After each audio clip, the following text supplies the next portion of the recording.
The Alchemist by H.P Lovecraft. High up, crowning the grassy summit of a swelling mound whose sides are wooded near the base with the gnarled trees of the primeval forest, stands the old chateau of my ancestors. For centuries its lofty battlements have frowned down upon the wild and rugged countryside about, serving as a home and stronghold for the proud house whose honoured line older even than the moss-grown walls. These ancient turrets, stained by the storms of generation and crumbling under the slow yet mighty pressure of time, formed in the ages of feudalism one of the most dreaded and formidable fortresses in all of France. From its matriculated parapets and mounted battlements, barons, counts, and even kings had been defied, yet never had its spacious halls resounded to the footsteps of the invader. But since those glorious years, all has changed. A poverty but little above the level of dire want, together with the pride of name that forbids its alleviation by the pursuits of commercial life, have prevented the scions of our line from maintaining their estates in pristine splendour, and the falling stones of the walls, the overgrown vegetation in the parks, the dry and musty moat, the ill-paved courtyards, the toppling towers without, as well as the sagging floors, the worm-eaten wainscots, and the faded tapestries within, all tell a gloomy tale of a fallen grandeur. As the ages passed, first one, then another of the four great turrets were left to ruin, until at last but a single tower housed the sadly reduced descendants of the once mighty lords of the estate. It was in one of these vast and gloomy chambers of the remaining tower that I, Antoine, last of the unhappy and accursed Comte de C, saw the light of day 90 long years ago. Within these walls, and amongst the dark and shadowy forest, the wild ravines and grottos of the hillside below, were spent the first years of my troubled life. My parents I never knew. My father had been killed at the age of 32, a month before I was born, by the fall of a stone somehow dislodged from one of the deserted parapets of the castle, and my mother having died at birth. My care and education devolved solely upon one remaining servitor, an old and trusted man of considerable intelligence, whose name I remember as Pierre. I was an only child, and the lack of companionship which this fact entailed upon me was augmented by the strange care exercised by my aged guardian in excluding me from the society of the peasant children, whose abodes were scattered here and there upon the plains that surrounded the base of the hill. At the time, Pierre said that this restriction was imposed upon me because my noble birth placed me above association with such plebeian company.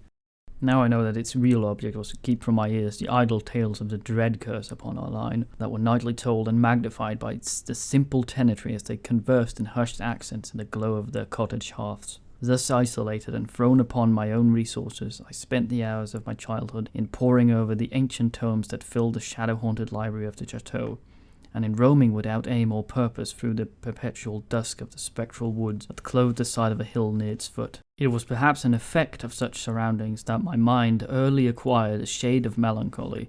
Those studies and pursuits which partake of the dark and occult in nature most strongly claimed my attention. Of my own race I was permitted to learn singularly little, yet what small knowledge I was able to gain seemed to depress me much. Perhaps it was at first only the manifest reluctance of my old preceptor to discuss with me my paternal ancestry that gave rise to the terror which I felt at the mention of my great house. Yet as I grew out of childhood, I was able to piece together disconnected fragments of discourse, let slip from the unwilling tongue which had begun to falter in approaching senility, that had a sort of relation to a certain circumstance which I had always deemed strange, but which now became dimly terrible. The circumstance to which I allude is the early age of which all the comtes of my line had met their end. Whilst I had hitherto considered this but a natural attribute of a family of short-lived men, I afterward pondered long upon these premature deaths, and began to connect them with the wanderings of the old man, who often spoke of a curse which for centuries had prevented the lives of the holders of my title from much exceeding the span of 32 years. Upon my 21st birthday, the aged Pierre gave to me a family document, which he said had been handed down for generations from father to son, and continued by each processor. Its contents was of a most startling nature, and its perusal confirmed the gravest of my apprehensions. At this time, my belief in the supernatural was firm and deep-seated, else I would have dismissed with scorn the incredible narrative unfolded before my eyes. The paper carried me back to the 13th century, when the castle in which I sat had been a feared and impregnable fortress. It told of a certain ancient man who had once dwelt on our estates, a person of no small accomplishments, though little above the rank of peasant. By name, Michel, usually designated by the surname Mauvais the Evil, on account of his sinister reputation. He had studied beyond the custom of his kind, seeking such things as the philosopher's stone, the elixir of eternal life, and was reputedly wise in the terrible secrets of black magic and alchemy. Michael Mauvais had a son named Charles, a youth as proficient as himself in the hidden arts, who had therefore been called Le Sorcier, or the Wizard. This pair, shunned by the all honest folk, was suspected of the most hideous practices.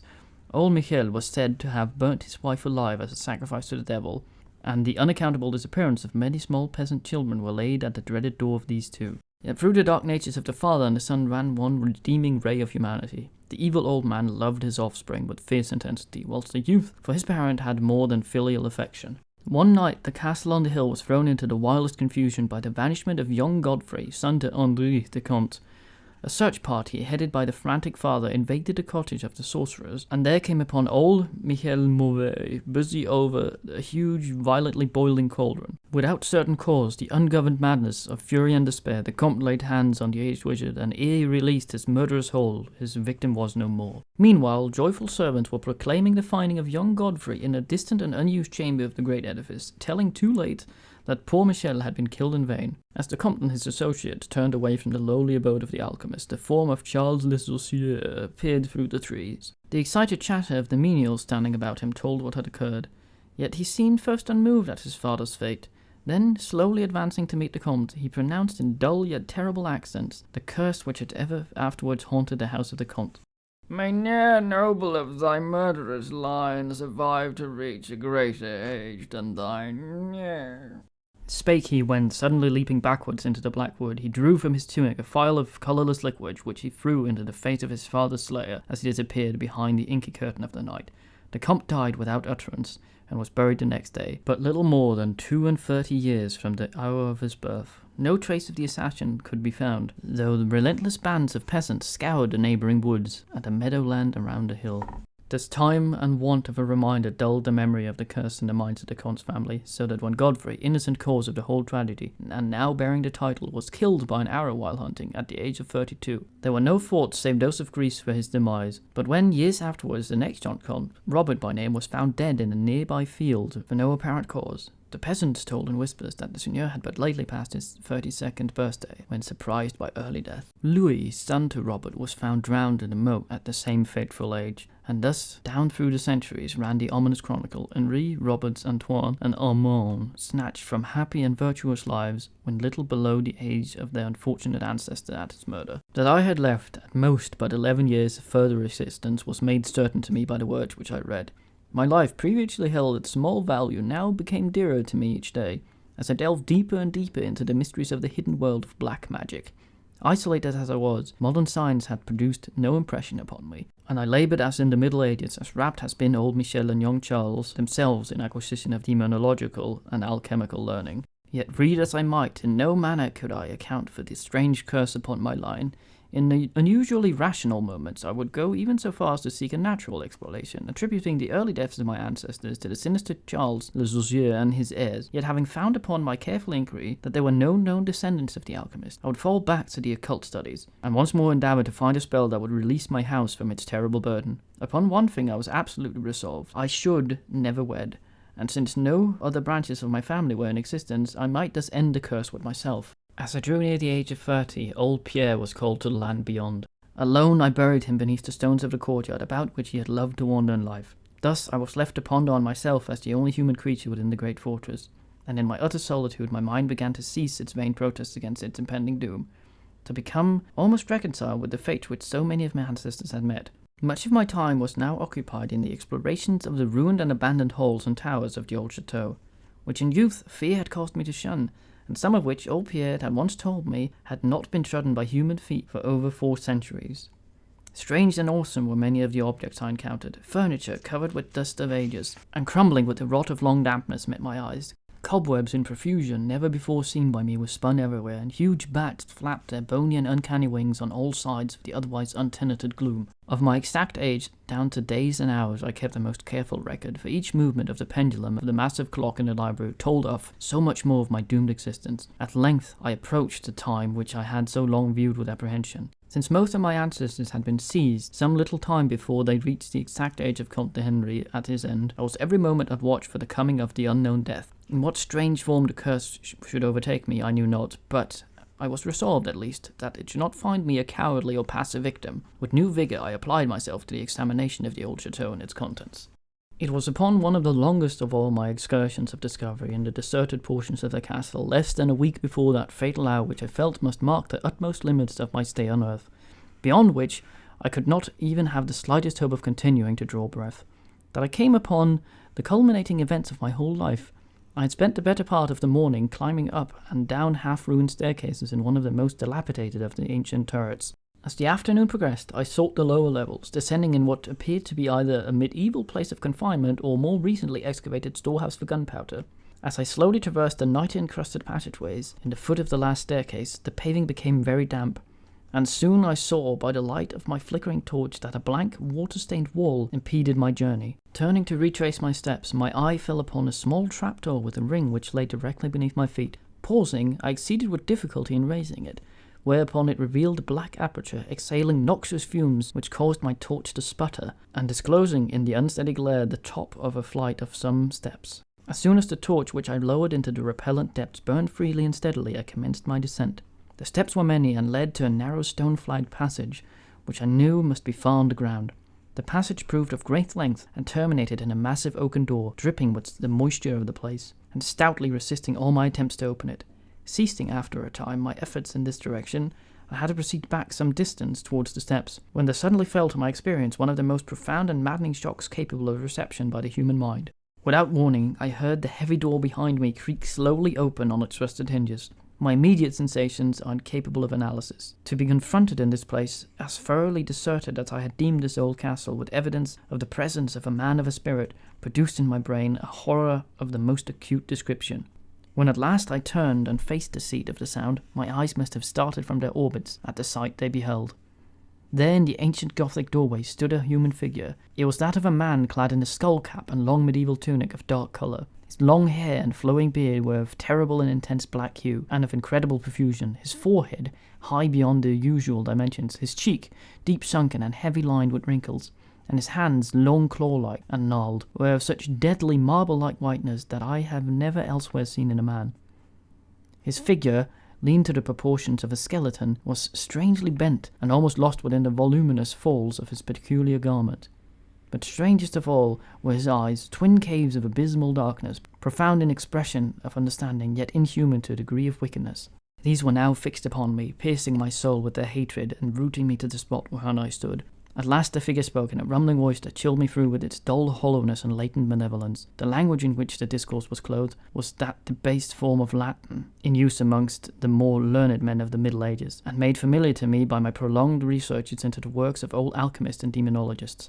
The apparition spoke of the curse which had been hovered over my house, told me of my coming end, dwelt on the wrong perpetrated by my ancestors against the old Michel Mauvais, and gloated over the revenge of Charles Le Saussure. He told how the young Charles had escaped into the night, returning in after years to kill Godfrey the heir with an arrow just as he approached the age which had been his father's at his assassinations. He now had secretly returned to the castle and established himself, unknown, in the even then deserted subterranean chamber whose doorway now framed the hideous narrator. How he had seized Robert, son of Godfrey, in a field, forced poison down his throat, and left him to die at the age of 32, thus maintaining the foul provisions of his vengeful curse. At this point I was left to imagine the solution of the greatest mystery of all, how the curse had been fulfilled since the time when Charles Le Saussure must in the course of nature have died. For the man digressed into an account of deep alchemical studies of the two wizards, father and son, speaking most particularly of the researches of Charles Le Saussure concerning the elixir which should grant him, who partook of it, eternal life and youth. His enthusiasm had seemed for the moment to remove from his terrible eyes that hatred that had at first so haunted them, but suddenly the fiendish glare returned, and with a shocking sound like that of a hissing serpent, the stranger raised his glass phial with the evident intent of ending my life, as has Charles de Saussure 600 years before ended that of my ancestor. Prompted by some preserving instincts of self-defense, I broke through the spell that had hitherto held me immovable and flung my now dying torch at the creature who menaced my existence. I heard the phial break harmlessly against the stones of the passage as the tunic of the strange man caught fire and lit the horrid scene with ghastly radiance. The shriek of fright and impotent malice emitted by the would-be assassin proved too much for my already shaken nerves, and I fell prone upon the slimy floor in total faint. When at last my senses returned, all was frightfully dark, and my mind remembered what had occurred, shrank from the idea of beholding more, yet curiosity overpowered all. Who, I asked myself, was this man of evil?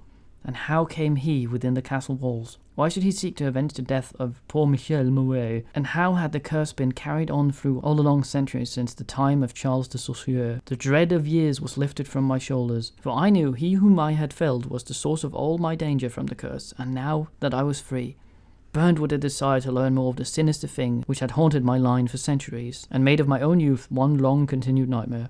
Determined upon further exploration, I felt in my pockets for flint and steel, and I lit the unused torch which I had with me. First of all, the new light revealed the distorted and blackened form of the mysterious stranger. His hideous eyes were now closed. Disliking the sight, I turned away and entered the chamber beyond the Gothic door. Here I found what seemed much like an alchemist's laboratory. In one corner was an immense pile of shining yellow metal that sparkled gorgeously in the light of the torch. It may have been gold, but I did not pause to examine it, for I was strangely affected by that which I had undergone. At the farther end of the apartment was an opening leading out into one of the many wild ravines of the dark hillside forest. Filled with wonder, yet now realizing how the man had obtained such access to the chateau, I proceeded to return. I had intended to pass by the remains of the stranger with averted face, but as I approached the body, I seemed to hear emanating from it a faint sound, as though life was not yet wholly extinct. Aghast, I turned to examine the charred and shriveled figure on the floor. Then all at once the horrible eyes, blacker even than the seared face in which they were set, opened wide with an expression which I was unable to interpret. The cracked lips tried to frame words which I could not well understand. Once I caught the name of Charles Le Saussure, and again fancied that the words years and curse issued from the twisted mouth. Still I was at a loss to gather the purport of this disconnected speech. At my evident ignorance of his meaning, the pitchy eyes once more flashed malevolence at me, until, helpless as I was, saw my opponent to be. I trembled as I watched him. Suddenly, the wretch, animated with a last burst of strength, raised his hideous head from the damp and sunken pavement. Then, as I remained, paralyzed with fear, he found his voice, and his dying breath screamed forth these words, which have ever afterward haunted my days and my nights. "Fool!" he shrieked. "Can you not guess my secret? Have you no brain whereby you can recognize the will, which through 6 long centuries fulfilled the dreaded curse upon your house? Have I not told you of the great elixir of eternal life? No, know you not how the secrets of alchemy were solved? I tell you, it is I have lived for 600 years to maintain my revenge, for I am Charles the Saussure.